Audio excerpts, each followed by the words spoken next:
Committee বলছে দেন ভাই, কিন্তু এমন একটা দিন আসবে আল্লাহ তাবারক ওয়া তাআলা সূরা হাদীদে বলছেন মানুষ জাহান্নামে যাওয়ার পর দান করতে চাইবে। আল্লাহ সূরা হাদীদে বলছেন যখন তারা জাহান্নামে আগুনে চলে যাবে, ফালিয়াউমা লা ইয়াখুযু মিনকুম ফিদিয়াতুন ওয়ালা মিনাল্লাযীনা কাফারু মাওয়াকুমুন নার ওয়া বিইসাল মাসীর। তারা যখন জাহান্নামের অতল তলে চলে যাবে, চারিদিক থেকে আগুনের সাঁড়াশি আক্রমণ পাবে, তখন তারা মনে মনে ভাববে, আলেম ওলামারা বলেছিল বিপদে পড়লে ফিদিয়া করো, সাদকা করো, তুমি বেঁচে যাবে। ও তখন জাহান্নাম থেকে আল্লাহকে ডাক দিয়ে বলবে, রব্বি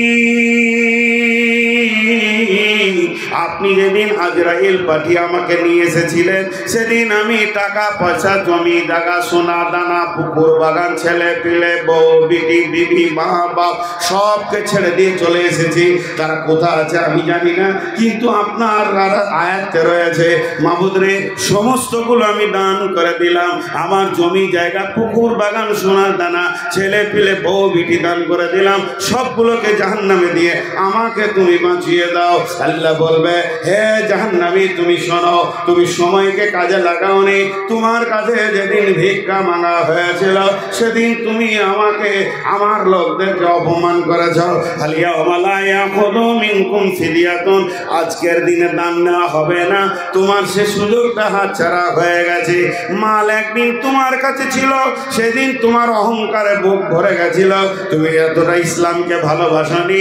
একবার তুমি ভেবে দেখবে, ছেলের স্কুলে কত খরচা করেছো, ইংলিশ মিডিয়ামে কত খরচা করেছো, মিশনে কত খরচা করেছো, বিবির কসমেটিক্সে কত গেছে, মেয়ের প্রেমে পেটিকে ভালোবেসে কত টাকা নষ্ট করেছো, কত টাকা ব্যয় করেছো। ছেলে পিলে, বউ বিটি, মা বাপ, টোটাল খরচাটা হিসাব করবে। আর আল্লাহর পাল্লাতে তুমি বছরে কত দিয়েছো একবার হিসাব করে দেখবে। তাদের থেকেও যদি 1 টাকা বেশি দিয়ে থাকো, তাহলে তুমি আমার প্রেমিক, নচেত তুমি আমাকে 10-20 টাকা দিয়ে সান্ত্বনায় দিয়ে রেখেছ। শুনে নাও, বিশ্ব নবী বলছেন, মাল একবার তোমার হ্যান্ডেলে থাকবে, মালের হ্যান্ডেল তোমার হাতে থাকবে। যেদিন মাল তোমার হাতছাড়া হয়ে যাবে, মাথা ঠুকলেও দ্বিতীয়বার ফিরে আসবে না। ফকির 2 রকম। আমার কাছে এখন 50 কোটি টাকা আছে, আল্লাহ কালকে আমাকে রাস্তার ভিখারি বানাতে পারে না? এটা একটা ফকির। আর একটা ফকির কেমন, 50 কোটি টাকার মালিক ধরেন, 96 বয়স ক্রস হয়ে গেছে, তো মাথায় আর হুঁশ নাই। বৌমাকে জিজ্ঞেস করছি, হাবিবা, জি আব্বা, নাস্তা করলাম আমি। হ্যাঁ বা, আপনি রুটি খেলেন? মনে নেই। বয়সে এটা হয়ে যায়, খেয়াল নাই। আজান হলো মা, আর আপনি তো নামাজ পড়ে এলেন। ও দেখছিস, খেয়াল নেই। এটা হয় একদিন, যখন এই বয়সটা হয়ে যাবে, ব্রেন কাজ করবে না, তখন ছেলেরা বুঝে নেবে আব্বা আর ব্যবসা সামালতে পারবে না। ছেলেরা ভাগ করে নিল 25 কোটি করে। আর ব্যাংকওয়ালা, টাকাওয়ালা কি টাকা দেয়?